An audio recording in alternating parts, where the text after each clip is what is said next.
slap cracked through the restaurant, and before anyone could react, the man who did it realized he wasn't the most dangerous person in the room. The old woman didn't scream, didn't fight back, but someone else was already standing up, and by the time the manager understood who had seen everything, it was far too late. If this story pulled you in, make sure to hit that subscribe button so you never miss what's coming next. I've got another unforgettable story dropping tomorrow, and while you're here, jump into the comments and tell me where you're watching from. I love seeing our community from all around the world. All right, let's get back into it. The sound cut through the chamber music like a gunshot. Smack. Time fractured. Crystal glasses trembled midair. The Vivaldi string quartet playing from hidden speakers seemed to choke on its own melody. Christopher Francois's hand hung suspended in the aftermath, fingers still spread from impact. Marilyn Osborne's head snapped sideways with a force that defied her fragile frame. Her reading glasses launched from her face, spinning through the amber restaurant light before clattering against the marble floor near table 7. The room didn't just go quiet. It collapsed into silence. Christopher stood frozen in his own violence, arms still extended, chest heaving beneath his tailored black vest. His dark hair, meticulously styled with pomade, remained perfect despite the sudden movement. His white dress shirt, rolled to the elbows, revealed forearms tensed with residual anger. He was young, perhaps 32, with the kind of sharp features that suggested ambition had carved away anything soft years ago. Marilyn staggered backward, one weathered hand shooting out to catch the edge of the white linen tablecloth. Her fingers, gnarled from decades of work, her modest appearance couldn't hide, gripped the fabric like a lifeline. The impact had turned her cheek a violent shade of crimson that clashed grotesquely with her pale, papery skin. She wore a tan cardigan over a floral blouse, both clean, but unmistakably old. Her gray hair, pulled back in a simple bun, had come partially loose from the force of the blow. She looked exactly like what she was, a woman in her 70s who had dressed in her Sunday best for an occasion no one else could see. The Rosewood Pavilion restaurant had been designed to make people feel wealthy even if they weren't. Chandeliers cast honeyed light across tables dressed in cream linens and silver place settings. Leather booth seating curved along exposed brick walls. Potted palms stood in corners like silent witnesses. The menu featured words like artisanal and curated. The average entree cost more than Marilyn's monthly electric bill. Right now, all that manufactured elegance felt obscene. At table 3, a woman in a pearl necklace and designer dress sat with her hand pressed to her mouth, eyes wide with shock.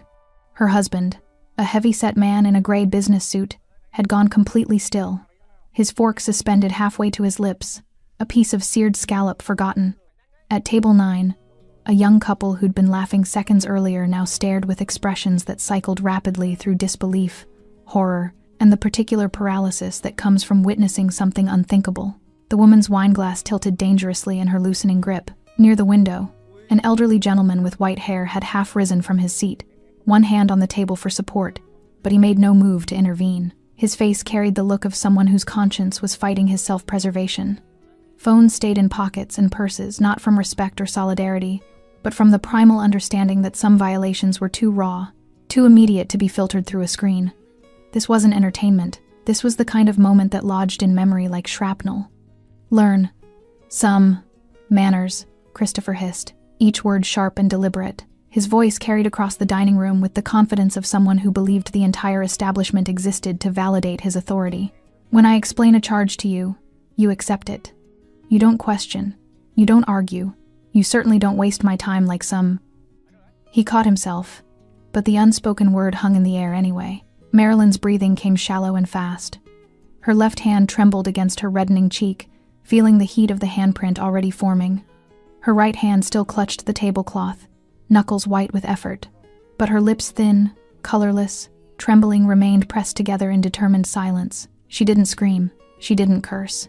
She didn't threaten to call the police or demand to speak with ownership or invoke any of the Chenley responses a younger, different kind of person might have unleashed. She simply stood there, absorbing the pain, breathing through the humiliation, existing in the awful aftermath with the practiced endurance of someone who had survived worse. Behind Christopher, near the kitchen entrance, 2 waiters stood frozen with trays balanced in their hands. One was barely 20, his face pale beneath his crisp white shirt and black apron.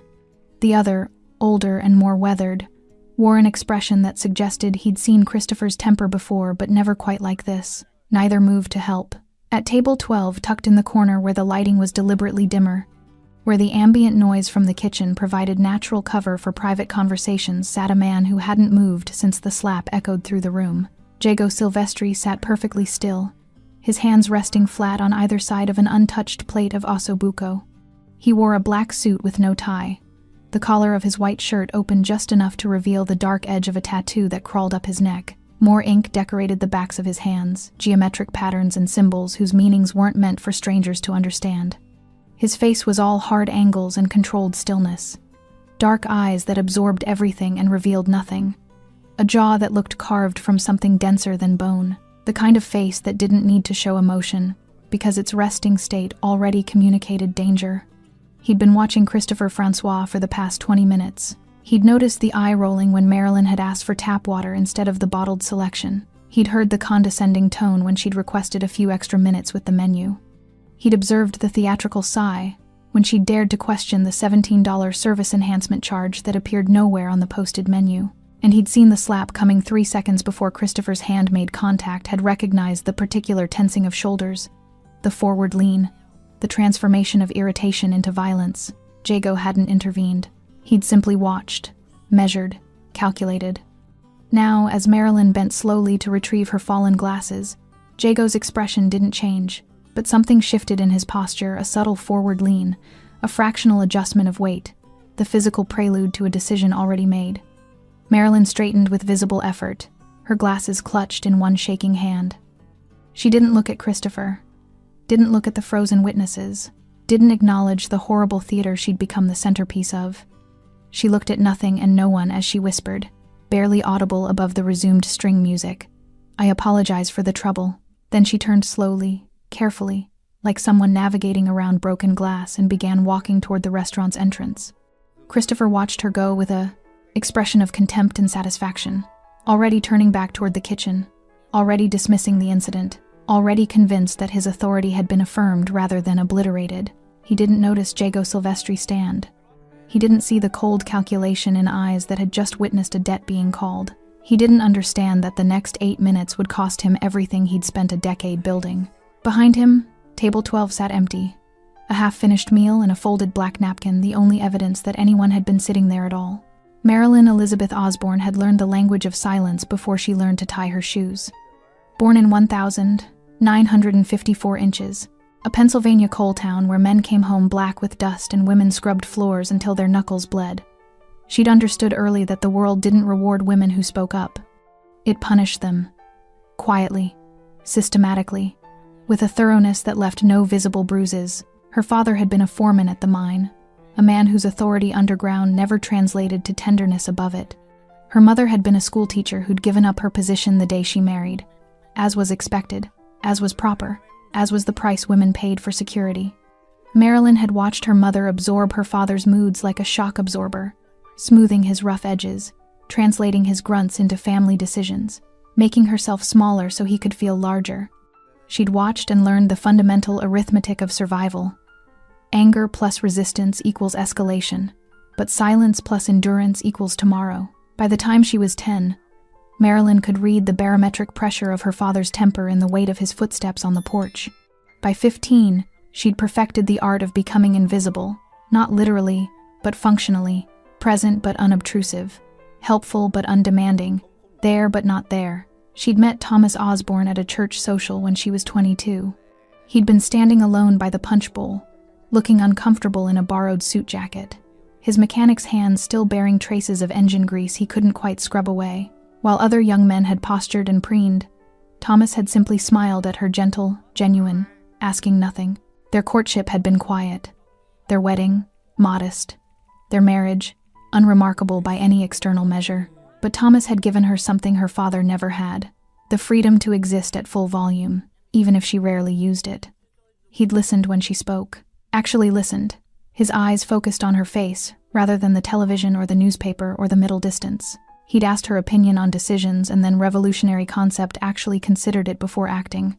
He'd never raised his hand to her, never raised his voice in anger at her, never made her feel like her presence was a burden he tolerated rather than a gift he'd chosen. For 48 years, Thomas Osborne had loved her with the steady reliability of a heartbeat, until his heart stopped. 9 months ago, April 14th, a Tuesday morning, he'd been underneath Mrs. Patterson's Buick, diagnosing a transmission issue, when the massive coronary hit. Gone before the ambulance arrived. The doctors said he hadn't suffered, as if instantaneous absence was somehow more comforting than prolonged goodbye. The funeral had been attended by half the neighborhood men whose cars Thomas had kept running long past their expiration dates. Women whose husbands Thomas had helped during strikes and layoffs. Young mechanics he'd mentored who'd gone on to open their own shops. They'd filled the small Methodist church, standing room only, testament to a life measured in small kindnesses no one had applauded. Marilyn had sat in the front pew, dry-eyed and silent, absorbing their condolences like she'd absorbed everything else in her 71 years. With grace, with gratitude, with the understanding that grief was another thing women carried privately. The house had felt enormous afterward. Not physically, it was the same modest 3-bedroom ranch they'd bought in 1979, but acoustically. Every creak of floorboard, every hum of refrigerator, every tick of the hallway clock echoed in spaces that Thomas's presence had previously filled. She'd learned to fill the silence with routines. Monday, grocery shopping, always at 9 when the store was least crowded. Tuesday, library, returning books she'd barely read, and checking out new ones she probably wouldn't finish. Wednesday, volunteering at the community center, helping ESL students with English pronunciation. Thursday, cleaning the house didn't get dirty anymore with just her, but the ritual of scrubbing gave her hands something to do. Friday, Thomas's grave, fresh flowers, one-sided conversations about neighborhood gossip and the weather, and the fact that the rosebush he'd planted was finally blooming. Saturday, errands, repairs, the administrative maintenance of continued existence. Sunday, church, then home, then the long afternoon that stretched like taffy into evening. Today was Tuesday, December 31st. Their anniversary would have been their 49th. Thomas had promised her, years ago, that when they retired and finally had money not earmarked for house payments or car repairs or the endless expenses of living, he'd take her somewhere fancy. Rosewood Pavilion? He'd said, reading about it in the local magazine. White tablecloths and everything. You deserve that, Marilyn. You deserve to feel elegant. Someday, he'd said. Someday had run out of time. So Marilyn had gone alone. She'd made a reservation under her own name party of one, and the hostess's momentary confusion had stung less than she'd expected. She'd worn her nicest cardigan, the tan one with the decorative buttons Thomas had always liked. She'd ordered the herb-crusted salmon Thomas would have chosen, medium rare, with the garlic mashed potatoes he'd have pretended not to want but would have stolen bites of from her plate. She'd sat across from an empty chair and honored a promise her dead husband had never been able to keep. The bill had arrived with an unexpected charge. $17. Service enhancement fee, printed in small type at the bottom. Marilyn wasn't poor. Thomas's life insurance and his small pension kept her comfortable enough. But decades of budgeting, of stretching dollars, of being accountable for every expense, had trained her to question discrepancies. Not angrily, not accusatorily, just question. She'd raised her hand to politely get the manager's attention. Christopher Francois had approached with visible irritation, his body language broadcasting annoyance before she'd even spoken. She'd asked, very quietly, what the service enhancement fee covered, explaining she didn't see it mentioned anywhere on the menu. His response had been immediate and withering. It's posted clearly at the entrance. Maybe if you'd paid attention instead of wasting our premium table for an hour with your... He'd caught himself, but Marilyn had understood the unfinished sentence. Your cheap, solitary, pathetic little memorial dinner. She'd tried to apologize, to explain she'd simply missed the sign, that she meant no offense. That's when his hand had moved. Now, walking through the restaurant's entrance into the December rain, Marilyn felt the familiar weight of endurance settling over her shoulders like an old coat. The burning in her cheek would fade. The humiliation would join the catalog of indignities she'd survived. Tomorrow would come, because tomorrow always came. She'd learned long ago that silence wasn't weakness, it was survival. Behind her, she didn't see the man in the black suit stand from table 12. She didn't know Christopher Francois's next 8 minutes had already been decided. She simply walked into the rain, dignified and alone, carrying her pain the way she'd always carried everything, quietly. Jago Silvestri didn't believe in coincidence. He believed in patterns, in debts, in the mathematical precision of cause and effect, in the understanding that every action launched ripples across water that eventually returned to their point of origin, sometimes as gentle waves, sometimes as tsunamis that obliterated shorelines. He'd been watching Christopher Francois for 17 minutes before the slap occurred, not because he'd come to the Rosewood Pavilion looking for trouble. He'd come for the osso buco, which the chef, a Sicilian named Bruno, who'd once worked in Palermo, and understood that good food required patience, prepared the way Jago's grandmother had. Braised for hours until the meat surrendered completely, served over saffron risotto that could make a man weep if he allowed himself such indulgences. Jago didn't weep. Hadn't in 30 years. Not since his father's funeral, when he'd been 16 and hadn't yet learned that emotion was a luxury men in his position couldn't afford. Table 12 was his table. Had been for 3 years, ever since he'd had a quiet conversation with the restaurant's owner about the benefits of reserving it permanently. The corner position offered clear sightlines to both entrances. The dim lighting provided natural camouflage. The ambient noise from the kitchen masked conversations. And Bruno, who understood loyalty the way only immigrants and criminals truly understand it, never asked questions about who Jago met or what they discussed over meticulously prepared Italian cuisine. Tonight, Jago had come alone. A rarity, but occasionally necessary. His second in command, Leo, was handling a situation in the warehouse district. His driver, Dimitri, waited outside in the Mercedes, engine running, always ready. Inside, Jago had wanted only silence, good food, and the particular peace that came from watching ordinary people live ordinary lives untouched by the complications his world imposed. Then he'd noticed the woman at table 4. She'd arrived at 7:15, moving with the careful deliberation of someone navigating unfamiliar territory.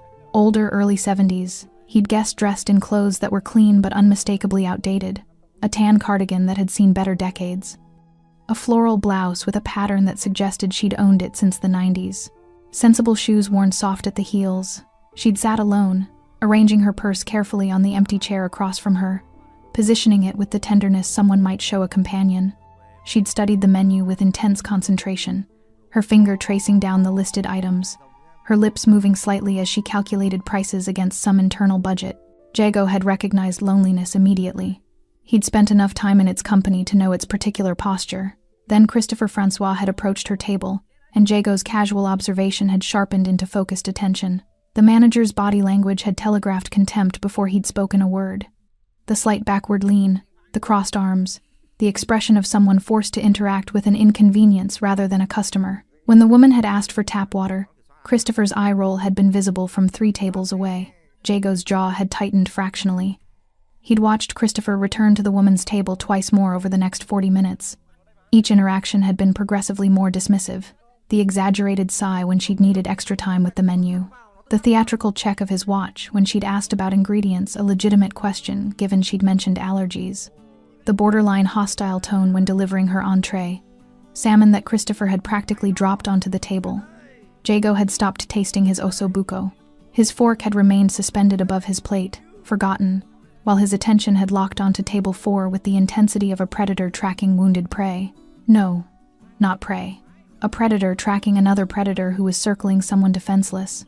The bill had arrived. The woman had examined it carefully, then raised her hand with apologetic hesitance. Christopher had approached, radiating irritation, and when she'd asked her question so quietly, Jago had to strain to hear the manager's response had been immediate and vicious.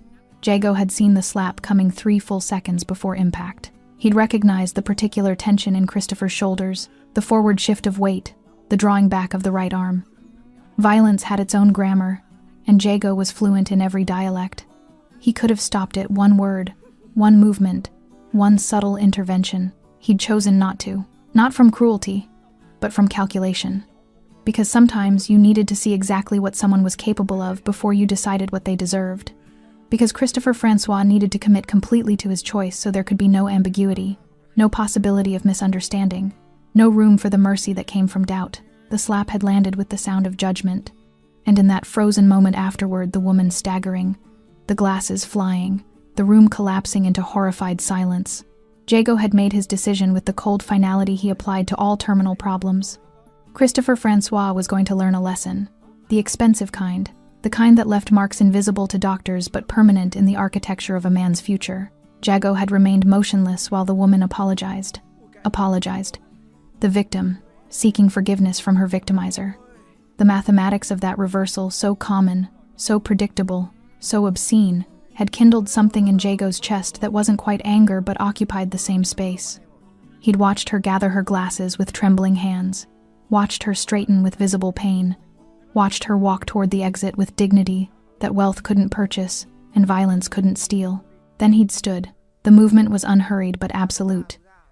Jago lifted his black napkin from his lap, folded it precisely, placed it beside his untouched ossobuco. He buttoned his suit jacket single button, Italian cut, tailored in Milan by a man who'd been dressing his family for 3 generations. His hands, decorated with ink that told stories to those who could read them, moved with practiced economy. Around him, the restaurant remained locked in its uncomfortable silence. A few diners had resumed eating, but their movements were mechanical, performative, the motions of people pretending normalcy while their nervous systems still flooded with adrenaline. Christopher had already turned away, heading toward the kitchen, already dismissing the incident, already convinced his authority had been validated rather than revoked. He didn't see Jago walking, didn't hear the almost imperceptible change in the room's atmosphere as other diners registered the man in black moving with predatory purpose, didn't feel the weight of attention that followed Jago like gravity followed mass. Jago reached the entrance just as Marilyn stepped into the December rain. He paused, one hand on the brass door handle, and looked back. His eyes found Christopher across the dining room, held him for exactly 3 seconds, long enough to be noticed, long enough to be remembered, long enough to plant the seed of concern that would bloom into terror soon enough. Then Jago pushed through the door into the cold evening air, following a woman who had no idea she was about to be repaid for a kindness her dead husband had shown a bleeding stranger on a roadside 15 years ago. Debts, in Jago Silvestri's world, always came due. Always. The rain fell in cold, deliberate sheets that turned the sidewalk into a mirror of streetlights and neon. Marilyn stood beneath the restaurant's burgundy awning, one hand pressed to her burning cheek, the other clutching her purse against her chest like a shield that had arrived too late. Her glasses sat crooked on her face. She'd put them back on without checking if the frames had bent, and the world tilted slightly to the left as a result. She needed to call a taxi. Her car was at home. Thomas had always driven when they went anywhere nice, and after he died, she'd maintained the habit of taking cabs for special occasions. It felt respectful somehow, like keeping a promise to a ghost. Her fingers fumbled with the clasp of her purse, searching for the card with the taxi company's number she kept in the side pocket. The cold made her joints ache. The humiliation made everything else ache. Mrs. Osborne. The voice came from behind her, low, quiet, carrying an accent she couldn't quite place.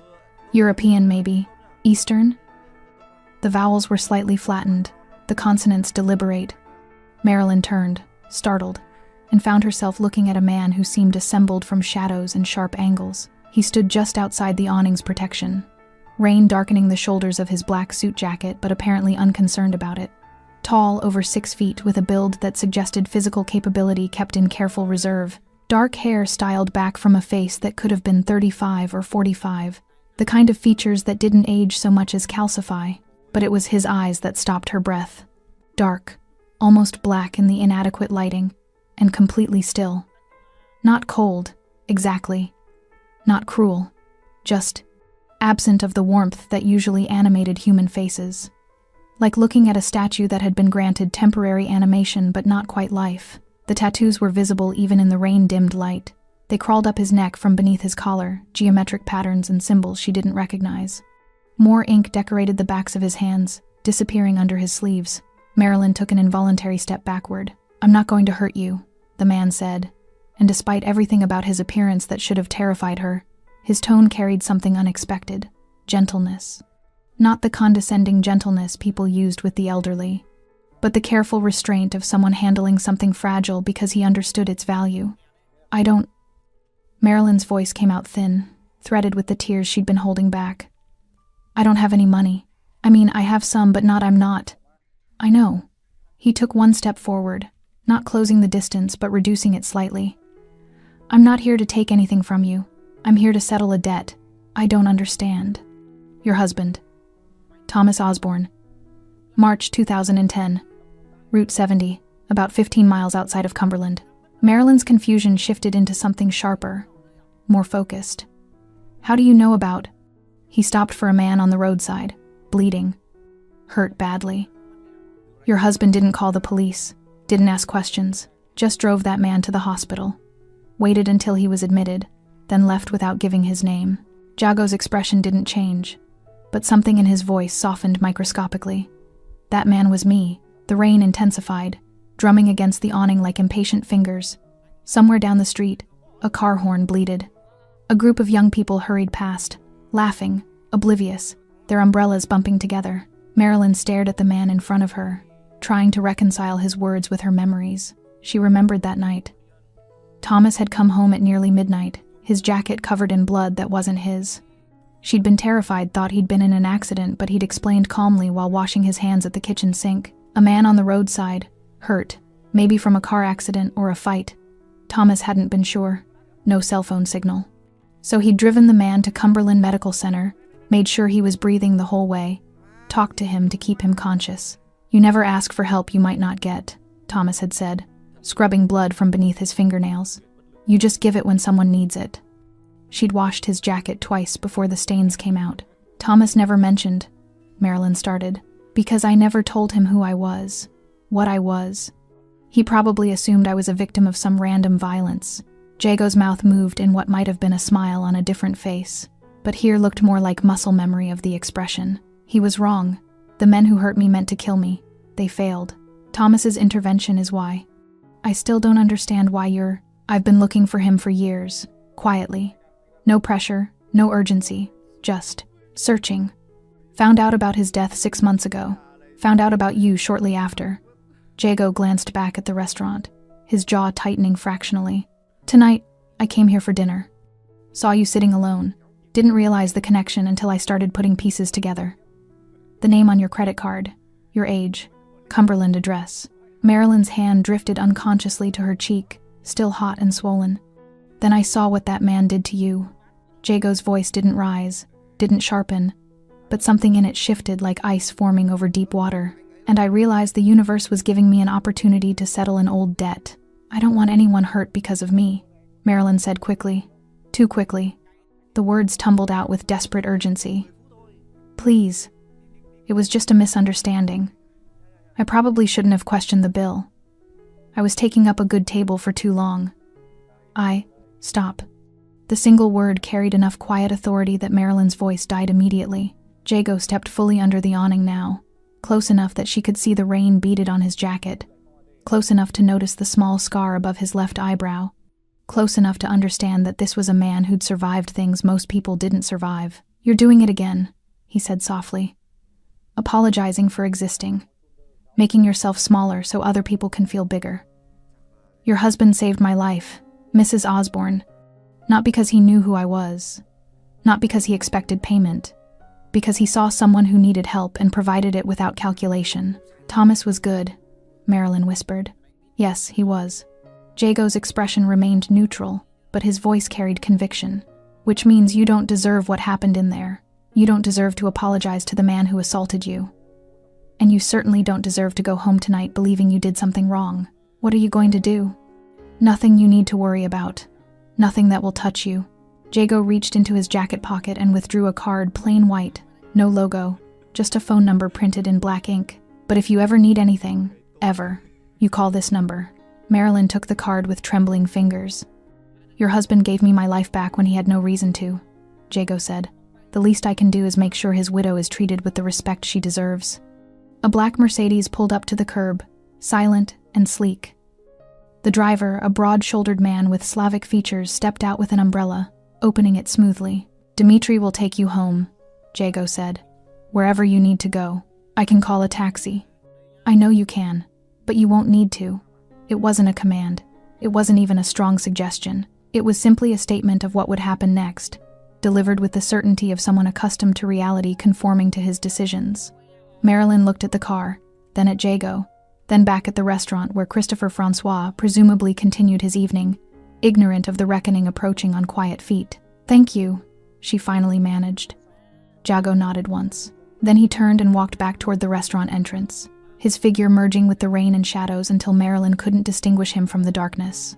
Dimitri held the umbrella over her silently, gesturing toward the open car door. Marilyn climbed into the Mercedes leather seats, subtle warmth, the faint scent of expensive cologne, and realized with distant surprise that she wasn't afraid. She was something else entirely, vindicated. Christopher Francois stood in the kitchen's prep area, breathing hard, his right hand still tingling from the impact. The adrenaline coursed through him like voltage, sharp, clarifying, addictive. His heart hammered against his ribs. His skin felt too tight. Every nerve ending buzzed with the particular electricity that came from exercising power without consequence. He'd done it. Actually done it. Slapped that insufferable old woman right across her wrinkled face, and the world hadn't ended. The restaurant hadn't collapsed. Management hadn't intervened. The guests had gasped and frozen and then, as he'd known they would, resumed their dinners with downcast eyes and careful silence. Because that's what people did. They witnessed. They judged quietly. But they never acted. Jesus, Christopher. The voice came from behind him, Tommy, one of the line cooks, a heavy-set kid with perpetual sweat stains and culinary school debt he'd probably never escape. She's like 70. She was being difficult. Christopher rolled his shoulders, adjusting his vest, smoothing his hair back into place. His reflection in the stainless steel refrigerator showed him exactly what he needed to see. Composed, authoritative, in control. People like that. They come in here thinking this is some diner where they can nickel and dime everything. Someone needs to teach them standards. By hitting them? Tommy's voice carried disbelief rather than judgment, the tone of someone watching a car accident in slow motion. By establishing boundaries. Christopher turned, fixing Tommy with the look that had made 3 servers quit in the past 6 months. You want to work at Denny's your whole life? You want to serve entitled senior citizens their early bird specials and smile while they leave you a $1 tip? Or do you want to work somewhere with actual standards? Tommy looked away. I just think maybe you think too much. That's your problem. Christopher brushed past him toward the swinging door that led back to the dining room. Get back to your station. We have a full house tonight. The kitchen staff parted for him silently, Bruno at the stove, deliberately not looking up from his risotto. Elena prepping desserts with focused intensity. Marcus, the dishwasher, scrubbing plates with sudden vigor. All of them performing the theater of not having opinions. Christopher felt the familiar satisfaction of commanded respect. They feared him. Good. Fear meant efficiency. Fear meant no one questioned his decisions or second-guessed his authority or made his job more difficult than it already was. He pushed through the door back into the dining room, his professional smile reassembling itself automatically. The atmosphere felt different than when he'd left. Not worse, exactly. Just thicker, like the air pressure had changed. Several diners glanced up as he passed, then quickly away. Table 7, the couple by the window, seemed deeply invested in studying their wine glasses. Table 3, the business executive and his wife had created a sudden fascination with the dessert menu despite having just received their entrees. Christopher's smile tightened fractionally. They'd get over it. People always did. By tomorrow, this would be a dinner party anecdote. You'll never believe what we saw at Rosewood Pavilion last night. They'd tell it with shocked voices and wide eyes, performing their outrage for friends and colleagues who'd make appropriately scandalized sounds while secretly filing the information away as gossip rather than injustice. No one would call corporate. No one would leave negative reviews, not about this, anyway. They'd complain about overcooked steaks or slow service or parking inconvenience, but they'd never publicly admit they'd witnessed assault and done nothing, because admitting that would make them complicit. Christopher understood human psychology. It was his greatest professional asset. People were predictable. They wanted to be told what to do, where to sit, what to order. They wanted authority figures to make decisions so they didn't have to. And when authority figures occasionally overstepped, people rationalized it, justified it, found ways to blame the victim rather than question the system. That old woman had been difficult, had wasted his time, had questioned a legitimate charge with the audacity of someone who thought their limited budget entitled them to special treatment. In a way, he'd done her a favor, taught her a lesson about knowing your place, about understanding when you're outclassed, about having the self-awareness to recognize which establishments were beyond your social station. He made a mental note to add her credit card to the restaurant's informal blacklist. She wouldn't be welcome back. Not that she'd likely try to return after tonight's embarrassment. Christopher moved through the dining room with deliberate confidence, pausing at table 9 to check on the young couple. How is everything this evening? The duck confit prepared to your satisfaction? The woman smiled nervously. It's wonderful. Thank you. Excellent. Please let me know if you need anything at all. He placed the slightest emphasis on anything, a subtle reminder that he controlled their experience here, that his goodwill determined the quality of their evening. At table 11, An older gentleman dining alone looked up as Christopher approached. Their eyes met briefly, and Christopher saw something in the man's expression that looked uncomfortably like pity.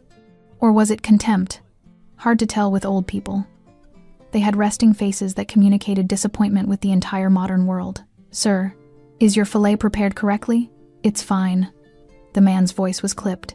He returned his attention to his plate with aggressive finality. Christopher moved on, unbothered. You couldn't please everyone. Some people came to restaurants actively looking for reasons to be offended, to feel superior, to judge service industry workers from their elevated positions as customers. He checked his watch, a Tag Heuer he'd saved 6 months to afford, stainless steel and sharp angles that caught light beautifully. 8:47 p.m. The dinner rush would continue for another hour, then taper off. He'd stay until close 10:30, then head to Sidebar, the cocktail lounge 3 blocks over where other restaurant managers congregated to decompress. He'd have a story tonight, a good one. The difficult customer he'd finally stood up to, he'd edit out the slap, obviously. Frame it as a verbal confrontation where he'd firmly but professionally established boundaries. His colleagues would nod appreciatively, commiserating about entitled customers and the endless patience their profession demanded. Christopher allowed himself a private smile as he headed back toward the kitchen to check on table turnaround times. The evening had started complicated, but he'd handled it, made the tough decision. Established authority when others might have folded to misplaced sympathy. This was leadership. This was what separated managers who got promoted from managers who stagnated in the same position for decades. Christopher Francois was going places. He could feel it. Behind him, the restaurant's entrance doors opened with a whisper of brass hinges and December cold. He didn't turn around, didn't see the man in the black suit step back inside. Rain still beaded on his shoulders. Didn't notice how the temperature in the room seemed to drop 5 degrees in as many seconds. Didn't observe the way conversations died mid-sentence, the way forks paused halfway to mouths, the way every person who'd witnessed the slap suddenly understood that something far worse than discomfort was about to unfold. Christopher pushed through the kitchen door, already thinking about his post-shift drink, completely unaware that his comfortable life had approximately 4 minutes left to exist. The change was molecular. One moment, the rosewood pavilion hummed with the manufactured ambiance of expensive dining, the gentle clink of silverware against porcelain, the murmur of polite conversation, the subtle jazz filtering through hidden speakers. The next moment, something shifted in the room's fundamental chemistry. Not loud, not dramatic, just absolute. Jago Silvestri stood just inside the entrance, rain still glistening on his black suit, and every person who'd witnessed the slap felt their nervous system respond to a threat they couldn't consciously identify. The woman at table 3, the one in pearls who'd covered her mouth earlier, felt her hand freeze around her wine glass. Her husband, mid-sentence in some story about quarterly earnings, simply stopped talking, not because he'd been interrupted, but because his hindbrain had suddenly prioritized survival over social performance. At table 9, the young couple who'd been trying to reclaim their romantic evening felt the air thicken. The man's hand found his girlfriend's across the table, squeezing with unconscious urgency. She squeezed back, both of them staring at the figure by the door with the fascinated horror of people watching a predator enter the savannah. Near the window, the elderly gentleman who'd half risen during the slap sat completely still now, his meal forgotten, his face carrying the expression of someone who recognized what was about to happen and understood there was nothing to be done except bear witness. Even the staff felt it. Elena, clearing plates from table 6, stopped mid-motion, her hands locked around a stack of dishes. She'd worked restaurants for 12 years, had dealt with health inspections, grease fires, verbal abuse from chefs, and handsy customers, but she'd never felt anything quite like the cold certainty that filled the room when that man walked back inside. Bruno, visible through the kitchen's service window, made brief eye contact with Jago. Something passed between them, not recognition exactly, but acknowledgement. The way soldiers from different armies might nod to each other across neutral ground. Bruno's hand stilled on his wooden spoon. He didn't call out a warning, didn't reach for his phone. He simply witnessed, and in his witnessing, made a choice about whose side of history he wanted to occupy. Jago moved forward, not quickly, not aggressively, but with the unhurried certainty of tides or gravity or other forces that didn't negotiate with resistance. His footsteps were nearly silent on the hardwood floor, expensive Italian leather shoes that cost more than most of the diner's monthly car payments, custom made in Milan by a cobbler who'd learned his trade from his grandfather. He unbuttoned his suit jacket as he walked. Single button, Italian cut, the fabric moving like liquid shadow. The gesture was practical, not threatening, but something about it, the casual preparation, the matter-of-fact adjustment, communicated inevitability more clearly than any verbal threat could have. Table after table, conversations died as Jago passed. He wasn't looking at them, wasn't acknowledging them, but his presence demanded attention, the way a fire alarm demands attention impossible to ignore, wired directly into ancient survival instincts that predated language. The tattoos on his hands caught light as he moved geometric patterns and symbols that told stories to those who could read them. A crescent moon intersected with 3 lines on his right hand. 3 debts settled through blood. A small cross on his left thumb, remembrance of the dead who'd earned it. Ink that wasn't decoration but documentation. A visible ledger of a life lived in margins most people never glimpsed. Jago's eyes scanned the dining room with methodical precision, cataloging exits, counting staff, assessing witness placement. Not with paranoia, but with the automatic threat assessment of someone who'd survived situations where such awareness meant the difference between walking out and being carried out. He located Christopher through the kitchen service window, visible for just a moment, gesturing at something, his mouth moving in what was probably criticism disguised as management. Jago adjusted his trajectory slightly, moving toward the kitchen entrance with the same unhurried purpose. At table 7, the young man, the one who'd been laughing with his girlfriend before the slap, felt a sudden, urgent need to leave. Not consciously, not logically, but his body was screaming at him to remove himself from whatever was about to happen. His girlfriend felt it too. Her eyes found his, wide and frightened, silently asking, "Should we go?" They stayed, not from courage, but from the same terrible curiosity that makes people slow down at car accidents. The need to see, to know, to bear witness to the moments when ordinary reality fractures into something else. The kitchen door swung open. Christopher emerged, scanning the dining room with proprietary satisfaction, already thinking past the evening's unpleasantness to his post-shift drink and the edited version of events he'd share with colleagues. He took 3 steps into the dining room before he noticed the silence. His professional smile faltered. His eyes swept the room, trying to diagnose the problem. Had someone choked? Had a fire alarm gone off that he somehow missed? Then he saw Jago. The man in black, standing perfectly still 15 feet away, reins still beaded on his shoulders, hands loose at his sides, face carrying the neutral expression of someone performing a task that required no emotional investment. Christopher's brain tried to process the information, tried to place the face. Had this man been dining here earlier? Was he someone important? A food critic? A corporate representative? Someone who'd witnessed? Oh no. Recognition arrived not as memory but as instinct. This man had been at table 12. Christopher hadn't paid attention. The corner table, always occupied by quiet diners who tipped adequately but never caused problems. He'd registered the figure only peripherally, the way you register furniture in a room you pass through daily. But now, with the man's full attention focused on him like a spotlight, Christopher felt the first cold tendril of genuine fear uncurl in his chest. The room held its breath. Jago took 1 step forward. Just one.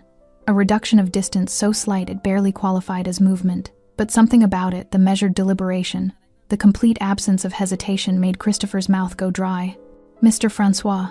Jago's voice carried easily across the silent dining room despite its low volume. Accented, controlled, containing no anger but somehow more frightening for its absence. "We need to talk." Christopher's hands moved automatically to adjust his vest, smooth his hair, perform the physical tics that usually restored his confidence. They didn't work. His fingers trembled. His throat clicked when he swallowed. I'm sorry, do I know you?" Christopher's voice came out higher than intended, strained with the effort of maintaining professional courtesy while his nervous system flooded with adrenaline. "No." Jago took another step. Still not aggressive, still not rushing, just closing distance with the patience of someone who knew his target had nowhere to go. "But I know you. I know exactly what you are." The words landed like physical blows. Christopher tried to smile, tried to activate the charm, the smooth talking, the conflict resolution skills they'd taught him in management training. "Sir, I think there's been some kind of misunderstanding. If you have a complaint about your dining experience, I'd be happy to—" "The woman you struck." Jago's interruption was surgical, not loud, not rude, just absolute. "Tell me about her." The cold in Christopher's chest expanded into his limbs. Around them, 40 witnesses waited for his answer. Christopher's mouth opened, closed, opened again. His brain scrambled for the right response, the professional deflection, the smooth explanation, the careful repositioning of narrative that had saved him from accountability dozens of times before. But every polished phrase died before reaching his tongue, suffocated by the weight of Jago's unwavering stare. There was a misunderstanding with a customer, Christopher finally managed, his voice carrying the false reasonableness of someone trying to convince himself as much as his audience. She was being difficult about her bill. I shouldn't have lost my temper, but she was being difficult. Jago repeated the words, with surgical precision, not as a question but as evidence being entered into record. He took another step forward, close enough now that Christopher could see the details he'd missed from across the room, the small scar above Jago's left eyebrow, the absolute stillness of his pupils, the way his hands hung loose but ready at his sides. A 71-year-old woman asked a question about her bill, and that constitutes being difficult? She was questioning a legitimate charge. The service enhancement fee is clearly posted at, I read the sign.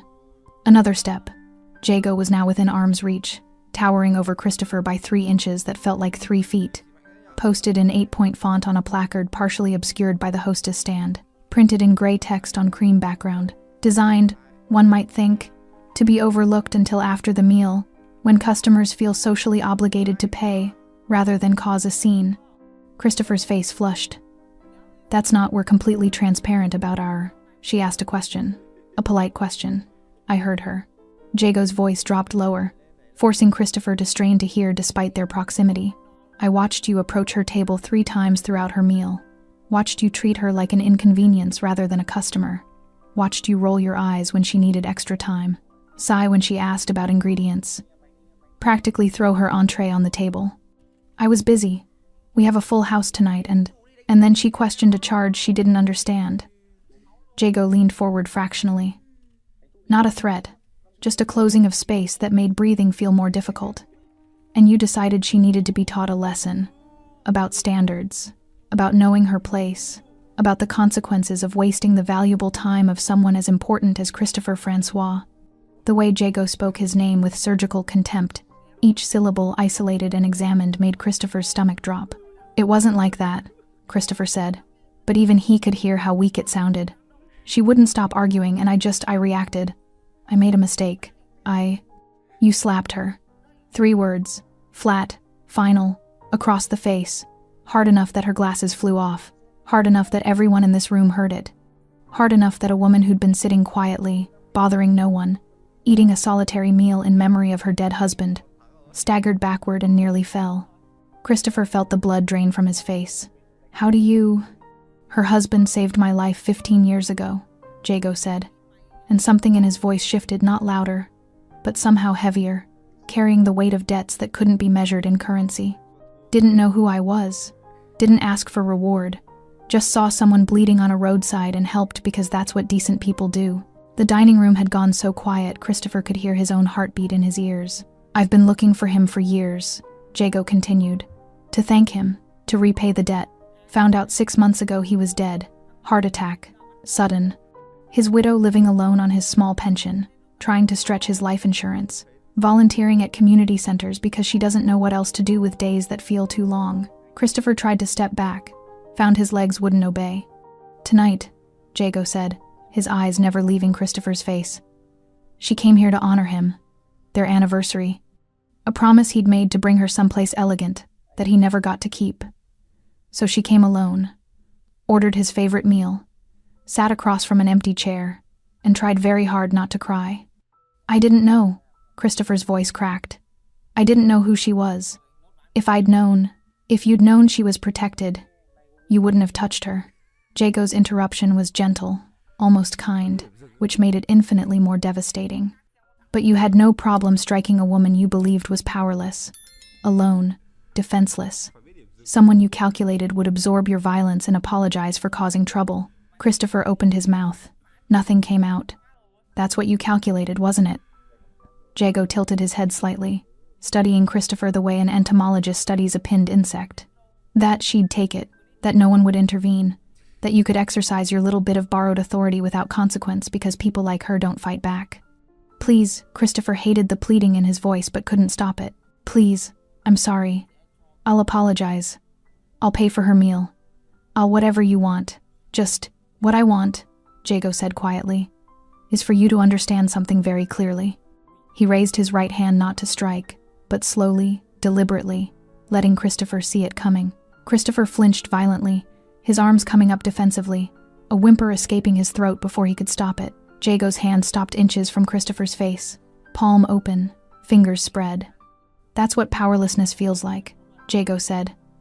Knowing something terrible might happen and being unable to prevent it. Flinching, whimpering, preparing for pain you can't avoid. He lowered his hand. Christopher realized he was shaking.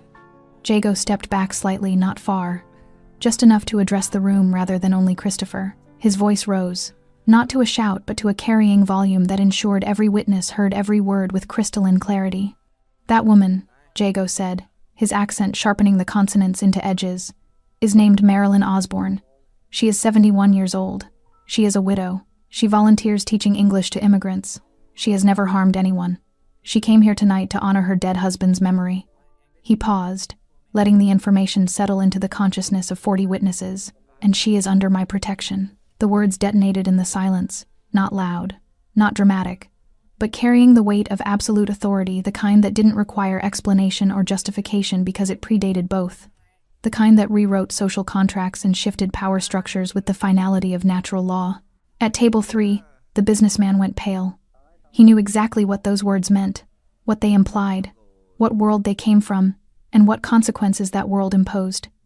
At table 9, the young woman gripped her boyfriend's hand so hard her knuckles whitened. She didn't know the specifics, but she understood the fundamental truth. Everything had just changed. Even Bruno, watching from the kitchen, felt something shift. He'd known men like Jago in the old country, men who operated outside the law not as criminals but as a parallel system of justice older and more permanent than badges and courtrooms. Christopher staggered backward, his hip hitting a table, rattling the glassware. I didn't know, I swear I didn't know she was protected? Jago finished. No, you didn't, because you thought she was nobody, and that's exactly the problem. He let the words hang. Then, with deliberate casualness, Jago reached into his jacket pocket and withdrew his phone. He didn't unlock it, didn't dial, simply held it in his hand, the gesture somehow more threatening than any weapon. One call, Jago said softly. That's all it takes. Christopher understood immediately. One call, and his world ended.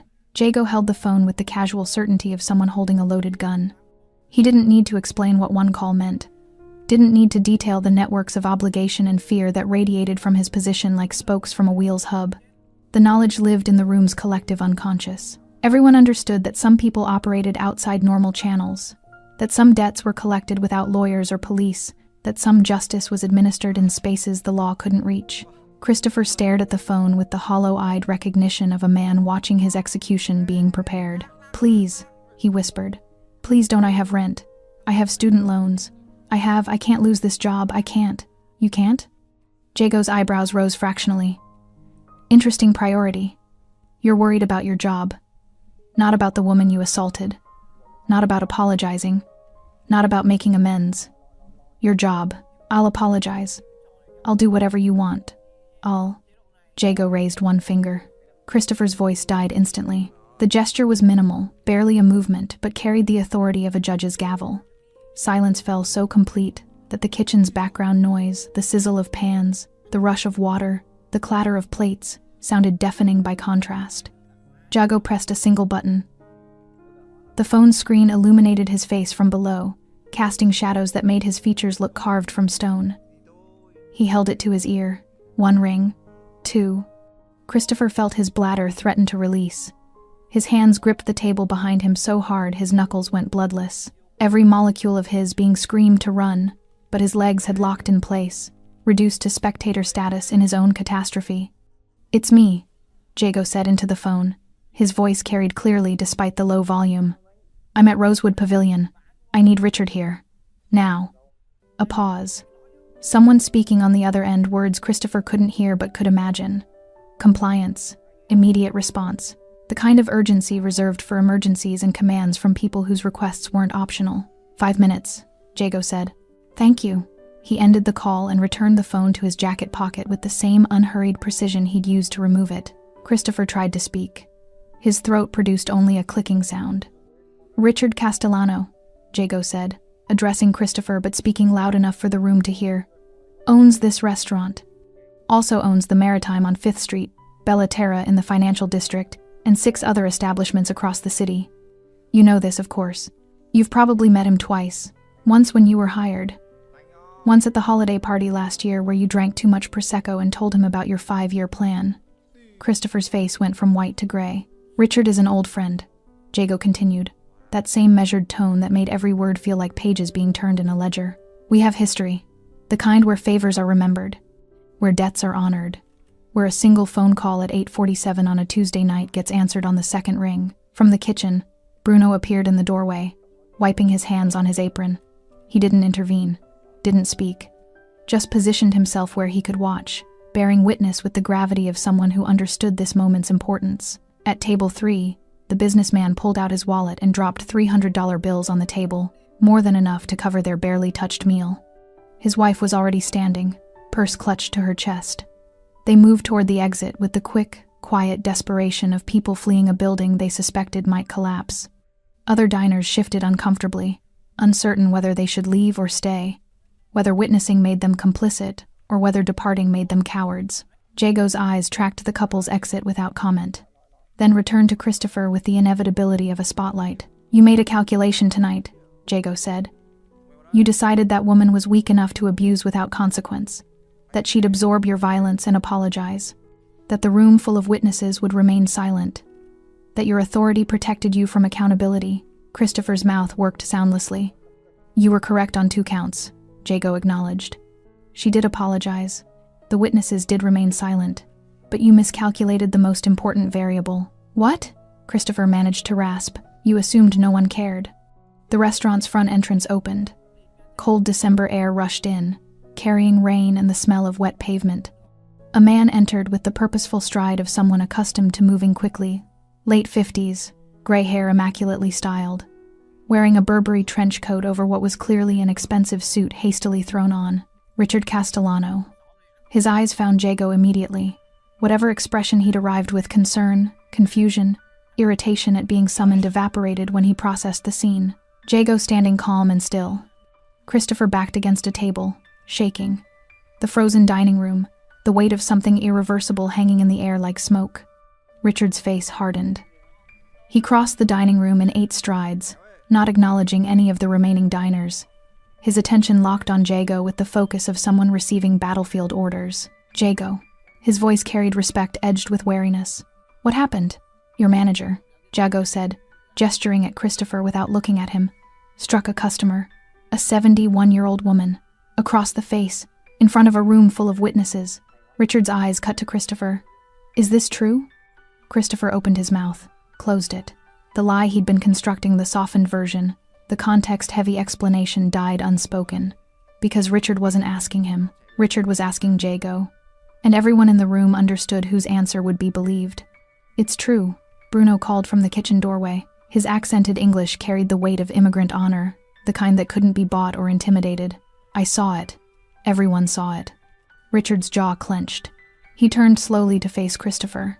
And in that rotation, Christopher saw his entire future collapse, like a building imploding career. References, reputation, the carefully constructed identity he'd spent a decade building. "You're fired," Richard said. The words came out flat, final, carrying no anger because anger implied emotional investment. This was simply administrative necessity. Effective immediately. "Security will escort you out. You have 5 minutes to collect your personal belongings." "Richard, please." Christopher lurched forward. "Please, I made a mistake. One mistake. I've worked here for 3 years. I've increased revenue 18%. You struck a customer." Richard's voice cut through the pleading like a scalpel. "In my restaurant. In front of witnesses. Creating liability that could cost me this business and 5 others. You're done." He pulled out his phone, pressed a button. "Security to the main dining room. Immediately." Christopher's knees buckled. He caught himself on the table, barely, his breathing coming in ragged gasps that sounded close to sobs. Two men in black suits appeared from the restaurant's back hallway, security that higher-end establishments kept discreet but present. They moved to flank Christopher with practiced efficiency.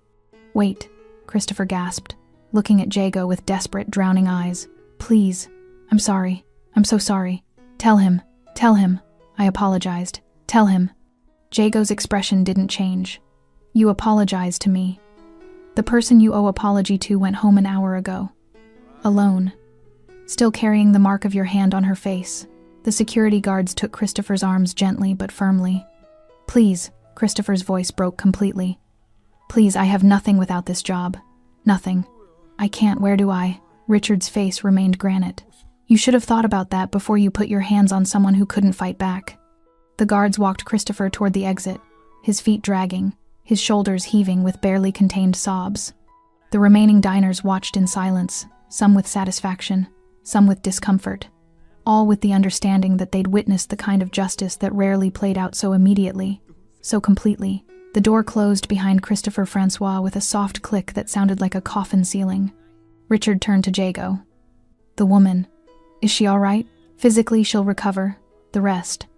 Jago shrugged slightly. "That takes longer. I'll send compensation. Full refund, obviously. And additional—" "She won't want your money," Jago interrupted gently. "But a formal apology. In writing. Acknowledgement that this happened and that you've taken action. That might help." Richard nodded. "Consider it done." He paused. "Thank you for calling me." "You're welcome." Richard looked around the disrupted dining room, calculating damage control, reputation management, the careful reconstruction of normalcy. "I should address the remaining guests." "You should," Jago agreed. Richard moved toward the center of the room, already shifting into public relations mode, his face rearranging into appropriate contrition. Jago turned toward the exit. Bruno caught his eye from the kitchen doorway. The chef nodded once respect between men who understood that some debts existed outside legal frameworks, some justice operated beyond courtroom walls. Jago nodded back. Then he walked out into the December rain, his work here complete, the debt to Thomas Osborne partially paid. Behind him, Richard Castellano began explaining to shocked diners that the restaurant would comp everyone's meals tonight, that what they'd witnessed was unacceptable, that Rosewood Pavilion's standards were being reinforced effective immediately. But Jago wasn't listening. He had one more stop to make before the night ended. The rain had intensified to a steady downpour by the time Jago reached his Mercedes. Dimitri stood beside the driver's door, umbrella raised, water streaming off the edges in silver sheets. He'd been waiting for nearly an hour without complaint, without checking his phone, without the fidgeting that lesser men displayed. Patience was one of many reasons Dimitri had been in Jago's employ for 7 years. "Everything handled?" Dimitri's Russian accent thickened consonants, softened vowels. "The immediate problem, yes." Jago accepted the umbrella, gesturing for Dimitri to get in the car. But not completely. They pulled away from the curb, the Mercedes moving through rain-slicked streets with the quiet confidence of German engineering. City lights reflected in puddles, turning the road into a moving painting of amber and red. Jago sat in the back seat, looking out the window but not seeing the passing storefronts and traffic lights. His mind was working through calculations, measuring appropriate responses, weighing the difference between justice and vengeance. Christopher Francois had lost his job, would lose his references, would find his name quietly circulated through the city's restaurant networks, not officially blacklisted, but whispered about, marked with the invisible scarlet letter that meant no serious establishment would touch him. That was economic consequence, necessary, immediate, but insufficient. Because Christopher hadn't just violated policy or damaged property. He'd raised his hand against someone defenseless, had exercised violence from a position of power against someone with none, had done it publicly, confidently, expecting the world to either approve or ignore. Men like that required lessons that left permanent marks. Not physical marks. Jago wasn't that crude, and Marilyn had specifically requested no violence, but permanent nonetheless. The kind of marks carried in posture and psychology, the kind that changed how a man saw himself when mirrors showed his reflection. "Where to?" Dimitri asked, eyes on the rearview mirror. "Christopher Francois' apartment," Jago said. "I have the address." Dimitri didn't ask how Jago had obtained it. Men in their position had access to information that others assumed was private. Phone records, lease agreements, employment histories, all available to those who knew which doors to knock on, which palms to grease, which favors to call in. 20 minutes later, they pulled up outside a modern apartment complex in the city's transitional neighborhood, the kind of building that marketed itself as luxury, while offering amenities that were merely adequate. Christopher's address placed him on the 4th floor, Unit 412. Jago stepped out of the Mercedes into rain that had softened to mist. The building's entrance required a key fob. Jago didn't have one. He pressed the call button for Unit 108, a number chosen randomly but strategically. Ground floor. Likely an older tenant who'd been here longest. Yes? A woman's voice. Elderly. Cautious. Delivery, Jago said. I need someone to buzz me in. A pause. Then the door clicked, open the eternal weakness of security systems that relied on human judgment and people's fundamental desire to be helpful. The elevator smelled like cleaning solution and old carpet. Jago rode it to the 4th floor, his reflection multiplying in the mirrored walls, a dozen versions of himself in black suits, watching, waiting. Unit 412's door was generic beige, identical to every other unit on the floor except for the brass numbers. No welcome mat, no decorative wreath. The door of someone who saw apartments as temporary stations rather than homes. Jago knocked. 3 times. Firm but not aggressive. Silence. He knocked again. The door cracked open 2 inches, security chain engaged. Christopher's face appeared in the gap, eyes red-rimmed, hair disheveled, still wearing his work clothes but with the vest removed and shirt partially unbuttoned. What? His voice died when he recognized who stood in the hallway. We're not finished, Jago said quietly. I lost my job. What more do you want? The words came out hoarse, defeated, but with an edge of resentment threading through the surrender. To give you a choice. Christopher stared through the crack, confusion joining the fear in his expression. You can disappear, Jago continued. Leave this city. Tonight. Tomorrow at latest. Find somewhere else to rebuild your life. Somewhere your reputation hasn't preceded you. Somewhere no one knows what you did. Or... Christopher's voice was barely audible. Or you stay. And every restaurant owner in this city receives a very detailed account of tonight's events. Not just that you were fired, but why. The full story. The elderly widow. The memorial dinner. The slap that everyone witnessed. The cowardice when confronted. Christopher's face crumpled. That's you're destroying my entire career. Everything I've worked for. No, Jago corrected gently. You destroyed your career when you raised your hand. I'm simply ensuring the consequences match the action. I apologized. To me, not to her. Jago leaned closer to the crack in the door, his voice dropping to something almost intimate. You apologized when you realized I had power. When you understood there would be consequences. But the woman you struck? You never thought she deserved apology. You thought she deserved what she got. Christopher's mouth worked soundlessly. Here's what happens next, Jago said.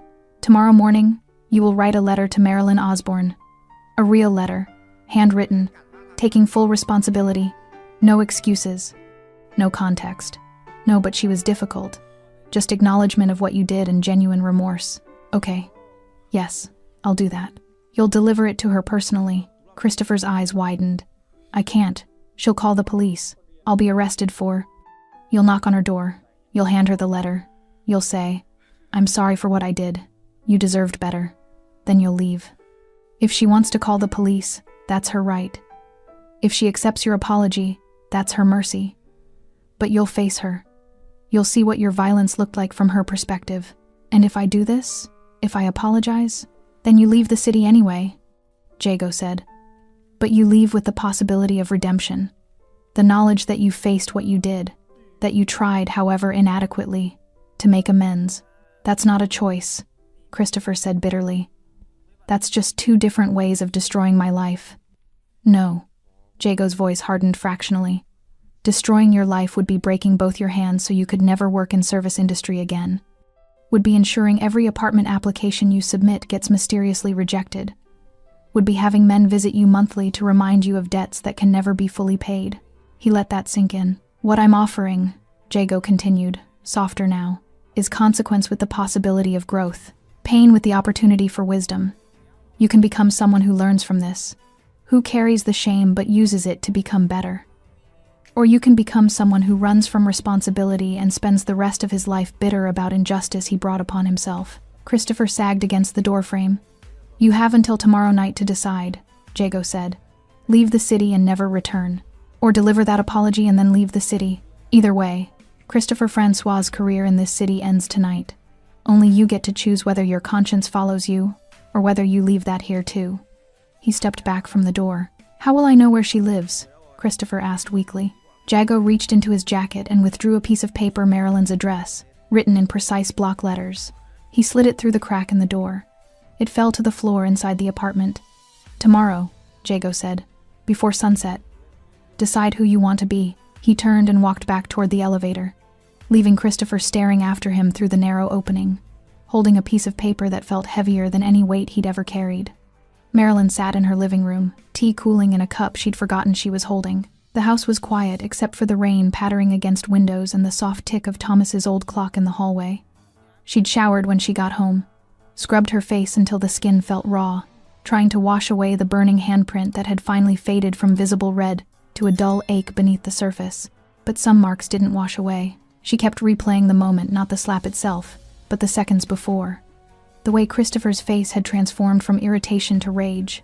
The way his hand had drawn back. The way she'd known what was coming but hadn't been fast enough or strong enough to prevent it. The helplessness haunted her more than the pain. Her phone sat on the side table, silent. Part of her expected it to ring police maybe, asking for a statement, or the restaurant, calling with legal threats disguised as apologies. Or even the man in the black suit, though she didn't know what he'd call to say. But the phone remained quiet, and the rain continued its steady percussion, and Marilyn sat with her cooling tea and the particular loneliness that comes after trauma when you have no one to tell who'd understand. She thought about Thomas. What would he have done? If he'd been there. If he'd witnessed what happened. Thomas had never been violent, never raised his voice in anger, never threatened anyone, never solved problems with intimidation or force. But he'd had a way of standing that made other men reconsider their actions. A quiet authority that came from confidence rather than aggression, from knowing his own worth and refusing to diminish someone else's to prove it. He would have stood up, would have said something, would have placed himself between Marilyn and Christopher with the gentle immovability of a wall that didn't need to announce its presence to be effective. But Thomas was gone, and Marilyn had faced it alone, the way she faced everything now. A soft knock interrupted her thoughts. She froze, teacup trembling in her hand. It was nearly 10 o'clock. No one visited at 10 o'clock unless something was wrong. The knock came again, gentle, almost hesitant. Marilyn set down her tea and moved to the front door, her heart hammering. She looked through the peephole, the fisheye lens that made everything distorted and slightly nightmarish. A figure stood on her porch, male, younger, wearing what looked like a work shirt and dark pants, hands empty at his sides, posture suggesting exhaustion rather than threat. Christopher Francois. Marilyn's hand flew to her mouth, stifling a gasp. He was here. The man who'd struck her was standing on her front porch at 10 o'clock on a Tuesday night, and every instinct screamed at her to call the police, to not open the door, but she noticed something. His shoulders were slumped, his head was bowed. He held something in his hands, a white envelope, creased and slightly damp from rain, and his face, visible even through the distorted peephole, carried an expression she'd never seen during their restaurant interactions. Shame. Genuine, bone-deep shame that made him look younger and smaller, and completely stripped of the arrogant authority he'd worn earlier like armor. Marilyn's hand moved to the deadbolt, paused, moved again. She opened the door but kept the security chain engaged, creating a 6-inch gap between them. Christopher looked up. Their eyes met. "Mrs. Osborne," he said, his voice cracking on her name. "I know I have no right to be here. I know you could call the police, and I deserve whatever happened. But I needed to give you this." He held out the envelope through the gap. Marilyn didn't take it. "It's an apology," Christopher continued. "A real one. Not the kind I give customers when I'm just trying to smooth things over. A real accounting of what I did and how wrong it was, and how—" His voice broke completely. He stood there on her porch, in the rain, holding an envelope with shaking hands, and started to cry. Not theatrical crying, not the performative tears of someone trying to manipulate sympathy. Just the raw, ugly sobbing of someone whose self-image had shattered and who was seeing himself clearly for the first time. "I lost my job," he managed between gasps. "And I deserved to. I lost everything I worked for and I deserved that too. But none of that matters compared to what I did to you. You didn't deserve that. You didn't deserve any of that. You were just existing, just trying to have a nice dinner. And I turned it into something horrible because I was. He couldn't finish. Marilyn watched him cry. Watched him collapse under the weight of consequences he'd never imagined could touch him.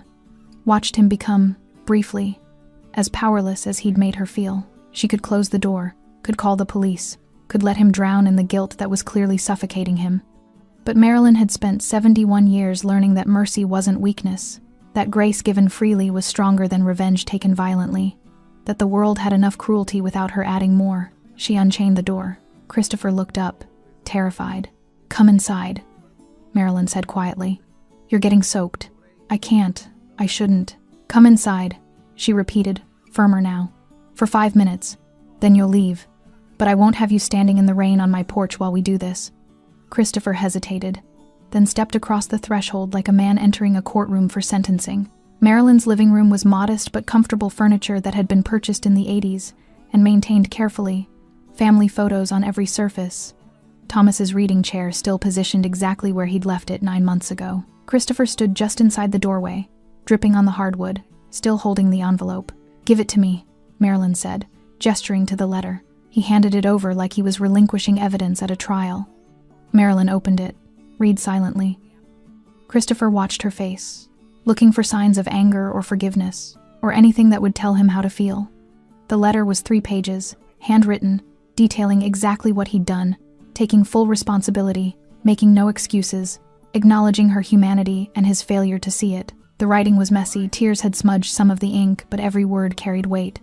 Marilyn finished reading, folded the letter carefully, looked at Christopher with eyes that had witnessed decades of human failure and occasional transcendence. "You hit me because you could," she said. "Because I was old and alone and you thought no one would care." "Yes." Christopher's voice was barely audible. "And now you're here because someone made you care. Because there were consequences you didn't expect." "Yes. So is this remorse? Or is this fear?" Christopher looked at her directly for the first time since entering. "Both," he admitted. "I'm terrified of what happens next. But I can't stop seeing your face. The way you looked at me right after. Like you'd expected it. Like you'd been through worse and this was just another thing to endure. I made you feel that way. I did that. And I don't know how to be someone who did that." Marilyn nodded slowly. "Good. Good? That discomfort you're feeling? That shame? That's called a conscience. It's supposed to hurt. It's supposed to make you different." She moved to Thomas's reading chair, sat down carefully. "You can't undo what you did. You can't take back that moment. But you can decide who you are in every moment that follows." Christopher's legs seemed to give out. He sat on the floor, still in the doorway, no longer caring about propriety or dignity. "I'm leaving the city," he said. "Tonight. There's nothing left for me here." "Where will you go?" "I don't know. Somewhere else. Somewhere I can start over." "And what will you do there?" Christopher shook his head. "I don't know that either." Marilyn leaned forward slightly. "Then here's what I want you to do. Whatever job you get, whatever position you find yourself in, remember this night. Remember how powerless feels, and never, ever make someone else feel that way." "I won't. I swear I won't." "Don't swear to me. Swear to yourself. In the mirror. Every morning. Until it becomes so deep in your bones that you can't imagine doing anything else." Christopher nodded, tears streaming freely now. They sat in silence for a long moment, the woman who'd been struck and the man who'd struck her, existing in the complicated space where justice and mercy met and tried to find equilibrium. Finally, Marilyn stood. "You should go now." Christopher rose shakily. "Mrs. Osborne, I know," she said. "Now go, and be better." He left without another word, disappearing into the rain, carrying his shame and his letter and the slim possibility of redemption. Marilyn closed the door, locked it, returned to her chair. The tea was cold now. She picked it up anyway, holding the cup for warmth if not for drinking, and looked at Thomas's photograph on the mantel. "I did okay, didn't I?" she whispered to the image. "I think I did okay." The house settled into silence again. The rain continued. The clock ticked, and Marilyn sat with the knowledge that kindness, real kindness, the kind that cost something, was harder and braver than any violence. Outside, in a black Mercedes 3 blocks away, Jago sat watching the house until Christopher emerged and walked toward the bus station, shoulders bent, carrying one small bag. Dimitri glanced in the rearview mirror. "All finished?" Jago nodded slowly. "All finished." They drove into the rainy night, leaving behind a restaurant manager who'd learned that authority without accountability was just tyranny in a vest, and an elderly widow who'd taught him that mercy was strength in its purest form. Some debts are paid in money, some in blood, and some in the careful, painful work of becoming better than you were. Tonight, all three had been balanced. Thanks for staying with this story right till the final moment. You're the reason these stories come alive. If you're ready for another powerful journey, just tap the next video on your screen. And before you go, leave a quick comment and rate this story from 1 to 10. I'm excited to see your thoughts and connect with you down there. А все равно, как бы, ну, сути дела не меняет, как бы зарплата плюс-минус везде там, ну, больше, чуть меньше. Как бы, и, наверное, это все, вот эта общая ситуация, наверное, у многих привела, во-первых, сфера развлечений, да, всякие там кредиты и так далее, настолько загоняют каждого в задницу человека. И об этом на самом деле никто так-то не говорит. Какое количество сейчас, допустим, даже в те же сложные времена такие, когда вот сейчас идет там специальная военная операция, да, где люди вообще умирают, в принципе, за какую-то сумму денег. Ну, то есть, какая мотивация, то есть, у мужика идти, типа, на войну, воевать и, ну, как бы заработать денег? Потому что он вот в обычной жизни не понимает, типа, как реализовать себя. Ну, он понимает, что он может пойти работать на какую-то работу, где зарплаты его все равно не будет хватать. Как бы тут тоже двойственная сторона. Хорошо, когда она есть, плохо, когда ее нету. Да, вот это маленькая даже зарплаты. Но морально-то ты все равно подавлен. Ты понимаешь, да, я там пойду туда, но как бы смысла мне этого не принесет большого. Да, у меня там станет, если я вообще не работаю и буду работать за 50 тысяч, хорошо, что они у меня есть, я смогу там покушать себе купить, но это же дизмораль.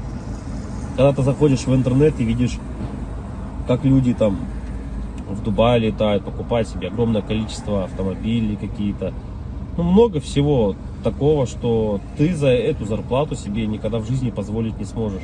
И как человеку оставаться морально, типа, сильным? Что ему нужно делать? Ну, наверное, во-первых, это, наверное, все от семьи исходит, да? То есть, какая семья у тебя, как она построена. Если ты один живешь, это сложно, да, ты будешь сам себя, но у тебя, опять-таки, возможно, ну, родители, если есть, которые, друзья, поддержат тебя в какой-то момент, хотя бы просто отвлекут тебя от этих мыслей. А если у тебя, к примеру, там, семья, жена, к примеру, да, есть дети, тут, наверное, поддержка только от них исходит какая-то. Вот. Чтобы не упиваться в своих мыслях о том, что какая нынче сложная жизнь. И, наверное, других-то вариантов, в принципе-то, и нету. Какие вот еще варианты, в принципе, изменить, поменять свою жизнь настолько, чтобы она была, ну, казалась тебе удачной, да, реализованным себя в жизни, в чем-то.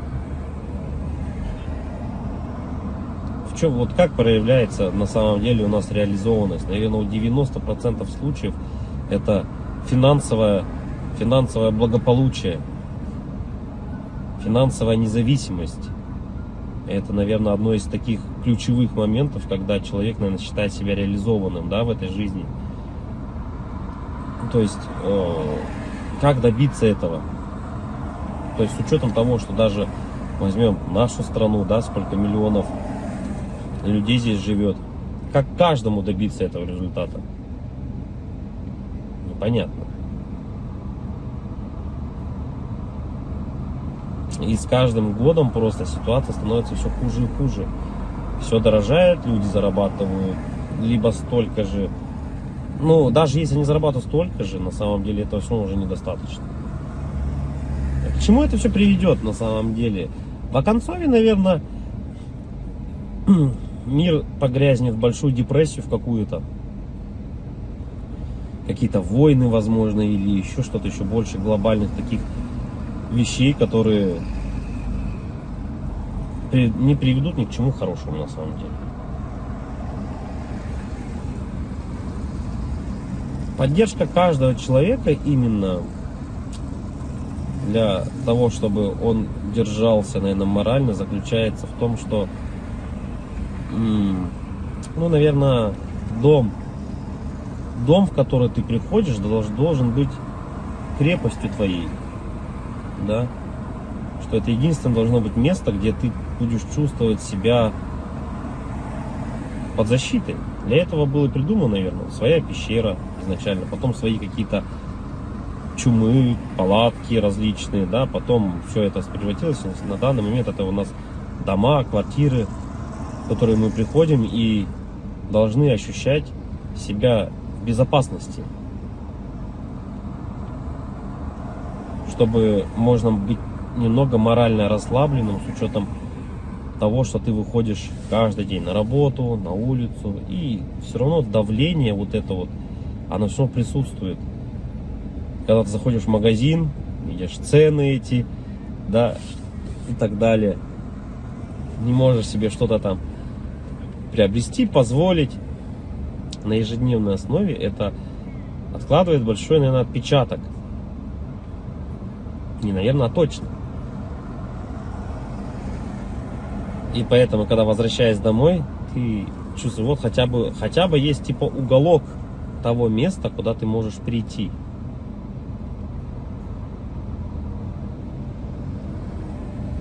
Уголок на самом деле человеку много тоже не надо. Можно хотеть большего, но на самом деле человеку одному много не надо. Да? Ему нужно спальное место, спокойное место, где можно подумать. Ну, это когда ты один, к примеру, да? Когда у тебя есть семья, к примеру, ты приходишь домой, опять-таки, и тут хотя бы, да, поговорить о каких-то вещах.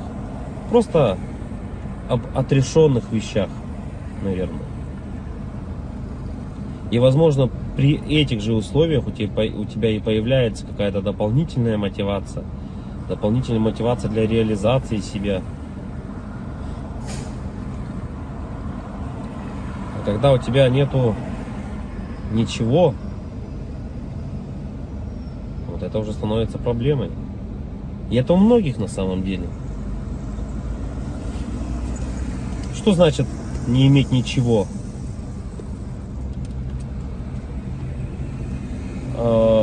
Тут, наверное,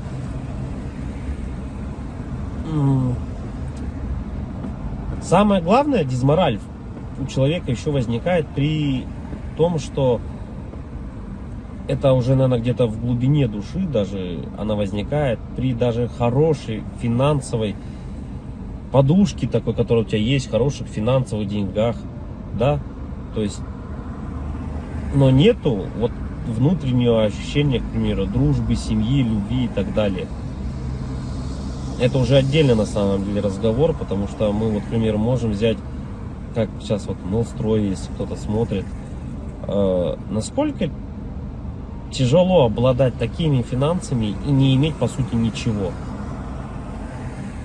Ни друзей, ничего не иметь. Так главное это получается для бедных главное деньги, для богатых главное какое-то внутреннее ощущение нужности, не из-за денег. Вот такое вот. И это борьба какая-то такая и вот эти два слоя общества, богатые и бедные, они друг друга не понимают. На самом деле из-за этого, возможно. Потому что богатый человек, он уже не смотрит на деньги, он не считает эти деньги. Ему важно внутреннее вот это вот ощущение того, что он нужен без них даже.